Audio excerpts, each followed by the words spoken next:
A function is a block of reusable code that performs a specific task. You have already learned about some inbuilt PHP functions for working with strings and arrays, but we can also create our own user-defined functions, and that's what you'll be learning how to do in this lecture. To create a function in PHP, we start with the keyword function and then followed by the name of the function. So I'm going to call this function course name, and then open and close bracket, then followed by curly braces. Inside of the curly braces, we define what we want the function to do. So here we're just going to say echo introduction to programming with PHP. All right, so what we have done now is define a function called course name. And then we just want to echo this string whenever this function is called. So by default, if we do a refresh on the web page now, we're not going to see anything because we have not actually called the function. So when you define a function, this is one thing. In order to use this function, you need to actually call it using the name of the function, open and close brackets. Right, so let's go over to the template file. And here I'm just going to say course name. This is how you call a function in PHP. So when we do a refresh on the browser now, you see introduction to programming with PHP. All right, something you should quickly take note of here is the name of a function in PHP is not case sensitive. So if I just change this to all caps, course name, and then do a refresh, the result is still going to be the same. Because in PHP, the name of a function is not case sensitive, but it is always advisable, or to follow convention, use the function the way you have defined it. So if I've defined it course name, I should also reference it like this. What we have done now is just create a function, and inside of the function, we just echo out a string. Another thing that we can do is actually pass in information to this function as arguments. So inside of the bracket here, we can specify a list of arguments that we want to pass through to this function. Say I want to pass in the course name, okay? I want to pass in the author, and then we want to pass in the date that the course was published. And then inside of the function, instead of just echoing out this string, introduction to programming with PHP, what we can now do is actually use the various parameters that the function is expecting. So here we're expecting 3 parameters: course name, author, and publish date. So we can immediately use them inside of the function. So the first one, I'm going to say course name. We could say the course name is, the author is author. And then finally we can say published, and then we can now put the publish date. All right, so the reason why I'm using the curly braces to surround the variable name is because we are using the variable instead of a string. If I remove the curly braces here, it's still going to do the exact same thing, which is print out whatever the value is. But one advantage of using the curly braces is that it lets PHP know that this is a variable and whatever is after it is a string. So in most cases, it avoids a situation where a string misses with a variable, which could lead to an error. Call to undefined function course name. Okay, so I made a mistake here actually.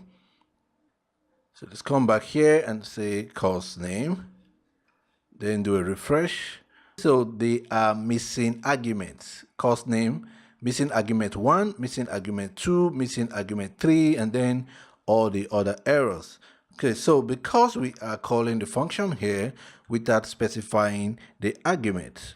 So right here, I'm going to put introduction to programming with PHP, and then the author name, I'm just going to put Terry, and then the publish date, we just put 4th of April, 2017.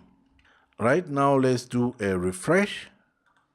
You can see the course name is Introduction to Programming with PHP. The author is Terry, published 4th of April, 2017. This is how easy it is to pass value to a function in PHP as arguments. Another thing that is worth noting here is you may be in a situation where you want some of these arguments or parameters that has been passed to this function to be optional. Let's say you want to make the name of the author optional. So inside of your function here, you can actually define a default value. So I could say author equals Mike. So if the user doesn't provide any value for author, Mike is going to be used as the value for author. But something that you need to take note of here is the order is very important, which means this function is expecting 3 arguments and is going to start reading from left to right. Course name here is defined as the first argument. So when we call this function inside of our template, the very first argument here is going to be treated as the course name. The same thing goes for the author and also for the publish date. So if I remove this, okay, and then run this in the browser, you can see that we get an error missing argument 3 for course name, undefined variable, published date. Right? And then if you look at the output here, the course name is Introduction to Programming with PHP. The author is 4th April 2017. This is because we have now defined a default value for the author here. All right. But when we call the function, we use 2 values here, Introduction to Programming with PHP and then the publish date. Don't forget that the publish date is the 3rd argument inside of the function. So what we can do is actually just change the position of this argument. So if we want to make this argument optional, make it last in the list of arguments in the function. So when you make it last in the list, it prevents the error that occurred just now from occurring. And then the function is still going to work correctly. So let's do a refresh. Right, Introduction to Programming with PHP. The author is Mike, published 4th April 2017. You can see now that the output is correct, but we have actually moved the optional parameter of the function to be the last argument. So this is what you should take note of, okay? So when you want to make a specific argument optional for a function, make it the last argument in the list. Unless you're going to make all of the arguments optional.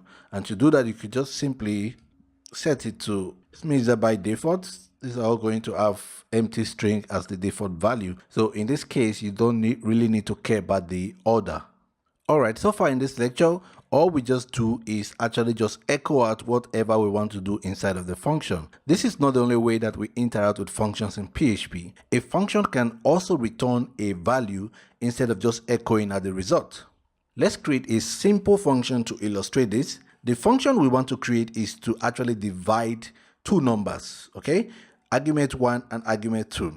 But then inside of our function, we want to do a little logic. We're going to check if argument 1 is lesser than argument 2, then we are going to swap the value.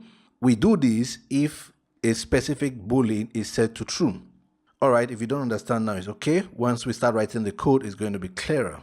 All right, so let me get rid of this. And then in here, we are just going to say function divide. Okay, this is our function divide. It is going to take 3 arguments, okay? First one is num1. The second argument will be num2. And then the third argument is going to be a boolean. So we just call this swap and give it a default value of true. This means by default, we will be swapping num1 with num2 if num1 is less than num2.